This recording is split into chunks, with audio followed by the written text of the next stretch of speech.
இதுதான் என்னோடய first savings scheme SSA post ஆஃபீஸில். நான் ஃபஸ்ட்டு போட்டது பாப்பா பேருக்கு.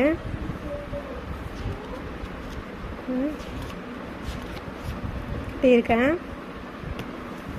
அப்புறம் ஆர்டி போட்டிருக்கேன் பாப்பாவோட ஃபீஸுக்காக. அது 3 பிரித்து போட்டிருக்கேன். நான் ஃபஸ்ட்டு 1500 தான் கட்டினேன். அப்புறம் அவங்களுக்கு போஸ்ட் ஆஃபீஸில் ஏதோ இவ்வளோ அக்கௌண்ட் காட்டணும்னு சொன்னதுனால 3 அக்கௌண்ட்டாக டிவைட் பண்ணி போட்டேன்.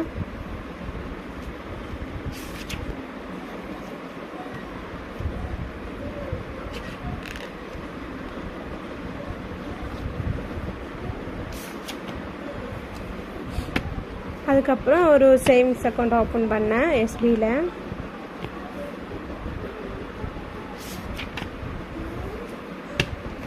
இது எனக்கு இந்த வருஷத்தை என்னோடய போஸ்ட் ஆஃபீஸில் சேவிங்ஸ் ஸ்கீமு. நான் ஒரு PPF அக்கௌண்ட் ஓப்பன் பண்ணியிருக்கேன். அதோட புக்கு வேறல வந்ததுக்கப்புறம் நான் உங்களுக்கு காட்டுறேன் கண்டிப்பாக.